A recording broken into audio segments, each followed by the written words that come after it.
closet before. I've done the, hiding my head in shame and denying who I am. I'm not doing it again. I'm not going back for round two.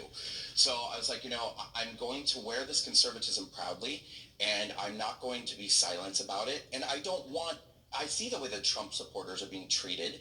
I see the way the conservatives are being treated, and I do not want to allow that to happen either, if there's anything I can do about it. So I came up with this idea to shoot a 6-minute video I jokingly called the definitive manifesto of everything that's wrong with liberalism and the Democratic Party. Once upon a time, I was a liberal. In an effort to gain voters and maintain power, the Democratic Party that I once loved has joined forces with the extremist left. The Democratic Party and the liberal media now believe their own ill-gotten conclusions and have ominously decided that they, and only they, know the remedy for society's ills. So I am walking away. And I encourage all of you to do the same.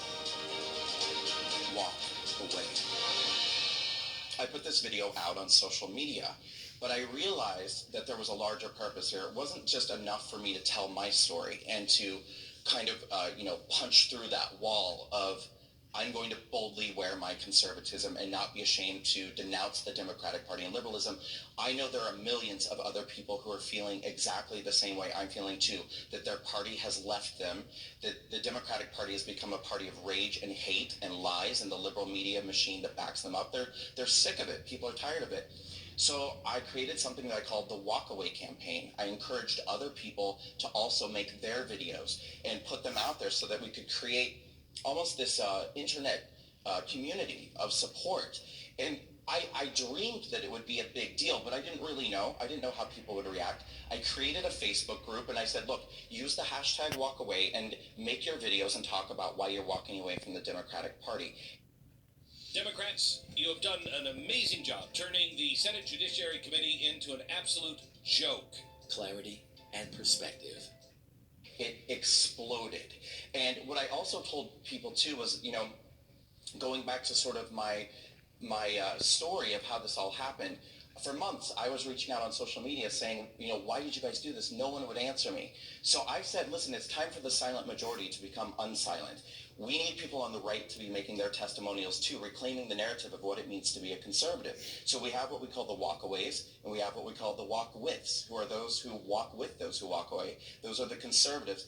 And thousands of people started making their testimonials. And at this point, the group has grown to over 400,000 on all social media platforms. We have tens of thousands of testimonials, and it's become a massive movement. It's a very real thing. Hashtag walk away. Do you think people who are brainwashed or mesmerized by the modern day media, do you think more and more people are capable of that? Yes, because, and I'm living proof of that. If we could get into a time machine and go back 2 years ago and this person could meet the former me would think that pod people had taken over and that, somebody had stolen my brain. But yes, if I can change, anybody can change. And we are going to change. We have changed. I mean, since I started Walkaway, I get messages by the hundreds, sometimes by the thousands saying, because of this campaign, my eyes have been opened. We are going to change minds and we are going to change hearts. But we're so much more now than just a social media campaign. One of the things of many that we're going to do going into 2020 and beyond is education. And one of the things I want to do is create a video series, a very excellent quality video series, debunking media lies and myths and teaching people how to be skeptical again when they're watching the news, teach them how to be analytical and see for themselves, as I said before, once you see it, you can't unsee it. Teach them to realize what's being done to them, the brainwashing, so that they see, they're doing it again. They're doing it again. Because, they don't care about news. What they care about is a narrative. And right now, the most important thing to them is pushing the narrative of division through racism, homophobia, Islamophobia, xenophobia, any phobia that you can think of. So they start with a conclusion. The conclusion is, you're a bigot. The conclusion is you're a racist. Then they work backwards, and they go out and they seek out anything that they can spin as evidence to support that conclusion. They're not going out looking for stories. They're looking for little sound bites that they can use to support the conclusion that they've already come to. Mm-hmm. That's a great point. Yeah. We'll be right back. This election almost ruined your life, you felt. What do you think of him today? Love him. You love Donald Trump? I love Donald Trump. Tell us why. Well, for so many reasons. First of all, I think he's doing a spectacular job as president. I love that he's a rebel and a revolutionary, and I think that he is. This is what is so disappointing to me about this period that we're living in right now. If liberals and Democrats could just let go of the hatred, I mean, this could be the most fun, enjoyable time, one of the most in our nation's history. I mean, Donald Trump is the president. When are we ever going to get this time back? You know, but they can't enjoy it, and they're making themselves miserable. They're making us miserable. But you know, another reason I think I love him is because once, and again, I say once you see it, you can't unsee it. Once you see clearly what they're doing to him and the way that they're maligning him and lying about him and just assassinating his character on a daily basis and going after his family, going after his children, going after, you realize I have such a deep admiration for this man at this point that he's willing to endure this because newsflash, he doesn't need to. He doesn't need the money. He doesn't need the fame. He doesn't need the attention. I mean, this guy could be retiring and enjoying this time with his grandchildren and enjoying his wealth and traveling the world. He's doing this because he loves the American people and he cares about this country. And so when I look at somebody who's willing to just, just get smacked around as much as he does and still keep taking it and doing it for the American people, I have nothing but admiration for the man. How are you received in the so-called gay community? They don't, I think, yet understand what it is that I'm doing. And that's kind of the attitude that I try to take, is that despite any treatment that I may be receiving right now, which is obviously not favorable, I think that in time, the gay community and liberals in general are going to have a clear understanding of what it is that I'm trying to do. Because, see, what it is right now is so many are still stuck, I think, again, because of the liberal media, in this mindset that if you're You give them power, and they will kill people who disagree with them. Clarity. People are silencing speech. conservative, you wish to do harm to the gay community, or you wish, if you're a Republican, it's because you hate gay people. Not only have I not found that to be true, I've been warmly embraced by conservatives, and I mean, I'm leading this kind of phenomenal movement, and nobody has come up to me and said, I really love your movement, but you're gay, so I can't get on board. Like, that hasn't happened, and it's not, it's only growing and growing. And so what I really want the gay community to see is that I'm largely trying to empower them. Same with black people, same with brown people, same with all of these other targeted groups in the left, the Democratic Party. I want them to see that the world has changed. And this is, I think, another important point. It's not as if oppression is a fallacious concept. I mean, our nation has a dark history, in the way that we have treated black people, the way that we've treated brown people and women and LGBT people. But I want to focus on where we are today. I want to let go of the past and live in the present and look to the future, which at this point, I don't believe that we live in a time where we are oppressing minorities in America anymore. It just isn't happening. And that goes for the gay community as well. I want them to see, hey, guys, let's move on. Let's forgive and move on. Because I think at this point, we should be worrying about empowering ourselves as individuals and not sticking within these groups and seeing ourselves as victims. But some people are heavily invested in being victims. It's their identity. Some groups are invested, front groups. Mm-hmm. They get a lot of money to promote victimhood. That's right. And the louder they are, the more radical they are, the more outrageous they are, the more they draw media attention and headlines and so forth. It's sort of a very vicious cycle. Right. And what you seem to be saying to me is, let's get off the hamster wheel. Let's start to pay attention to what's actually going on. Put the brainwashing aside. Right. And let's embrace our individuality and our liberty, regardless of who you are or what you are, which is a quintessential conservative message. Absolutely. And what you're describing is what I call the oppression industry. Mm-hmm. It's an industry that exists by constantly making people feel like they're in danger, constantly making them feel like they don't have the same rights or advantages or opportunities as other people in this country. And after they get done delivering that message, and they say, and click here to donate, please. So yeah, what I want is for people to see that, they can embrace their individual identity. And it's not like these things aren't extremely important. They are. I mean, if I look at my own community, the gay community, we have an astronomical HIV rate in this community. We have an astronomically accelerated drug and alcohol abuse rate in this community. Now, these aren't coincidences. These are the results of people constantly being fed the messages that they are not good enough, that they are in danger, that they are not wanted, that they're hated, that they're, and so I want people to see this isn't reality anymore. It doesn't have to be this way. I'm sober. I just celebrated more than 4 years of sobriety. My life has changed tremendously for the better. I wish what I have and what has happened to me for every other person who's ever felt like they weren't good enough or that they were a victim or that set yourself free. I want these people to be liberated, and it can happen. It should happen. But they're constantly getting messages from their media, from their party, the Democratic Party, that we're still living in the past. And wouldn't the Democrat Party cease to be, that is, cease to exist, but for the balkanization of Americans, but for the victimization of Americans, but for trashing America? And yet I see people by the tens of millions who would pour into this country if we allowed them to pour into this country. Gay people, straight people, black people, brown people, white people, all people. We're such an oppressive, horrific country that we can't keep people out. We'll be right back. It's a good thing. Why is that? Because I never got indoctrinated. I mean, I actually think that that's probably part of the reason I was able to get out alive the way that I was, and hopefully encourage a lot of other people to get out as well.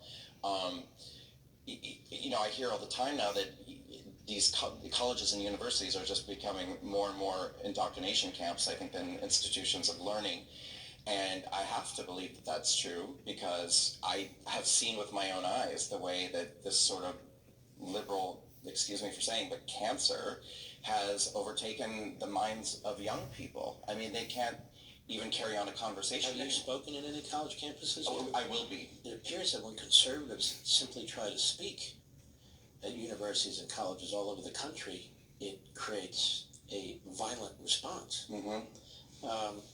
which goes to the issue of academic freedom and free speech. There doesn't really seem to be academic freedom and free. Get 20% off at bombas.com. This country.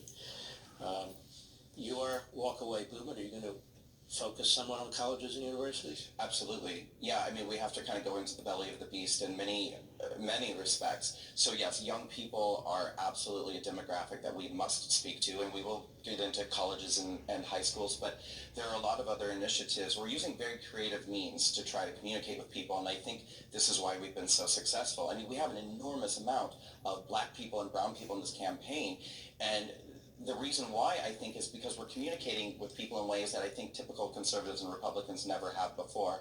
One instance is around Martin Luther King Jr. weekend, we put out a 35-minute short film documentary that we made. So with this campaign, as I told you before, it started as video testimonials, people telling their stories. So we had a Hollywood film producer in our campaign. His name is Mike Boss.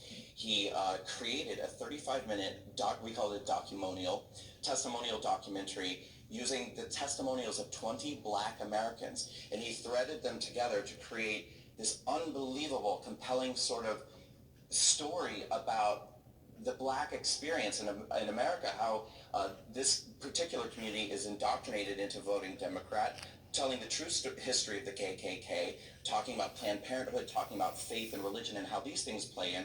We call it the Great Awakening, Breaking the Chains of the Democratic Party. We put it out. It's available for people to watch on YouTube for free anytime that they want.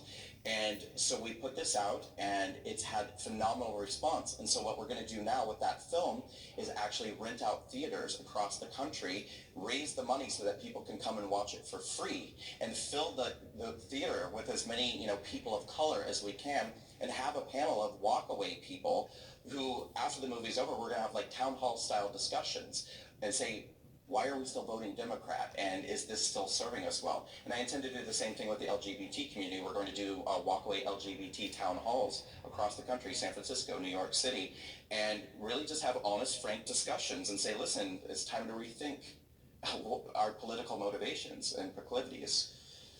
This is a widespread grassroots movement you're trying to create here. This issue of race is very interesting to me. The president was making progress in the black community. There was a poll, I think, back in August, I forget if it was Pew or Gallup, 21% favorability in the black community, particularly among black males. Then I noticed the media started pounding him as a racist, and he's a racist, and bringing the race markers on from various universities and colleges and Capitol Hill.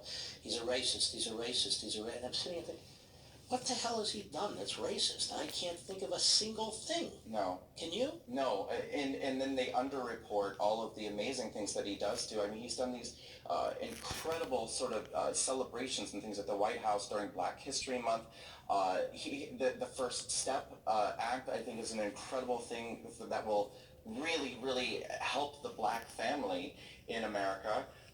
He's already, pardoned people who got these crazy life sentences for kind of, smaller petty crimes, certainly things that didn't warrant a life sentence. He's done amazing things to try to help the Black community, but if they need to keep these people thinking that he's a racist. And isn't that what you're up against? Yeah. Exactly that. That is, we can't have a Clarence Thomas. Right. I mean, who thinks for himself, who believes in our founding principles, liberty. Right. We can't have people who step out, whether it's a gay person, Black person, a Latino person, a Jewish person. They called him anti-Semitic, despite the fact he's the greatest president in terms of Israel's support, and his daughter is an Orthodox Jew, and he's got Jewish, and yet this mantra goes on and on and on. Isn't this what you're going to be up against, the whole walk-away movement? Perhaps it is, but I'm really not concerned about it. I mean, if they think they're going to come after me, they've got the wrong guy, because I don't quit, I don't give up, I'm endlessly creative. I mean, these are the means that I use to communicate with people that have been very effective. And if they're going to try to sabotage me, I will outfox them at every turn. And I have no doubt you will. Ladies and gentlemen, don't forget, almost every weeknight you can watch Levin TV. Give us a call at 844-LEVIN-TV, 844-LEVIN-TV to join us, or go to blazetv.com/mark, blazetv.com/mark. We have a great conservative digital TV community there, and I hope you'll join us. We'll be right back. They're pushing victimhood. You're not out there pushing a left-wing agenda. We are not a people that burn books. We are not a people that silence people. We cannot ever become those people. Clarity and perspective. I think they are exposing themselves. So let me make a guess. You're not invited on CNN. No. You're not invited on MSNBC. No. There's not a full-page spread in any style section in the Washington Post or anything like that. Oh, there is. Oh, but against you?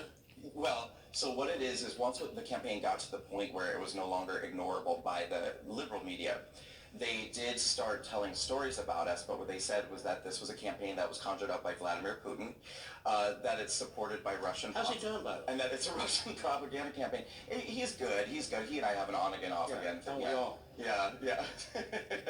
Depends on his mood. Yeah. No, so that's how they tell the story. They tell people that Walk Away is a Russian propaganda campaign that was designed to hurt Democrats, and that, see, this is how insidious and sneaky they are. They do this so that they can then have an excuse to start suppressing more conservatives on social media, so they can say, that Walk Away hashtag, that's that Russian propaganda thing. We have to suppress this account. We have to suppress that account. It's all tied together, and it's very, very You know what the Russian propaganda thing used to be? What? The Democrat Party. Oh, really? For almost their entire modern existence. Oh. They tried to undermine Reagan, who was trying to defeat the Soviets. Right. And they were behind these movements, the nuclear freeze movement and other movements that were intended to tie the hands of the United States military. And also their little offshoots, the satellite countries that the Soviets were backing.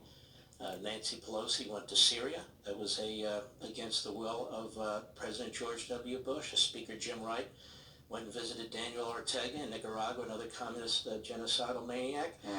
He was asked not to do that by Ronald Reagan. Ted Kennedy communicated with the Kremlin because he wanted to defeat Ronald Reagan in 1984. Meanwhile, you and I somehow are influenced by Vladimir Putin. Right. And we're not even sure how to spell his name. Right. We're influenced by Vladimir Putin. Well, see, so when this happened to me, it was another time in my life where I said, okay, so we're getting something thrown at us. Let's spin it and make it into a positive. This is what I say. I will outbox them every time. So I said, okay, if they're going to call my campaign Russian propaganda and all of the people in it Russian bots, let's just show them the truth. And so We put together a march on Washington that we did 10 days before the midterm elections. We raised an enormous amount of money through the contributions of hardworking Americans that gave $20, $30. We put together a spectacular march 10 days before the midterm elections. We even devised a mascot for the campaign, a Russian bot whose name is Uranium One, and then the march was actually so successful and amazing that I got a tweet from this gentleman here, Mr. President Donald Trump, who said, "Walk away from the Democrat movement marches today in D.C. Congratulations to Brandon Straka for starting something very special." Amazing.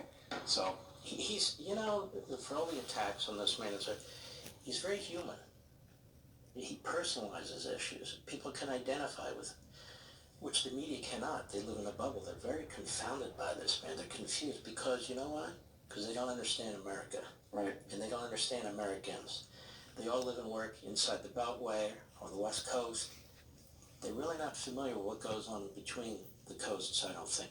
If people want to contact you or your organization or get involved somehow, because I think a lot of our viewers might, where do they go? Well, walkawaycampaign.com for right now, and we actually are working on a new website which will be rolling out in 2 months under the same exact domain, so that won't change. But our goal is to get people off of Facebook, so we're going to have a very sophisticated website probably around the month of May.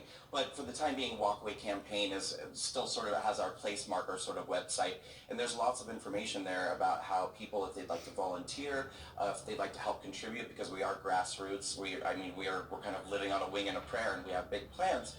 All right, we'll be right back.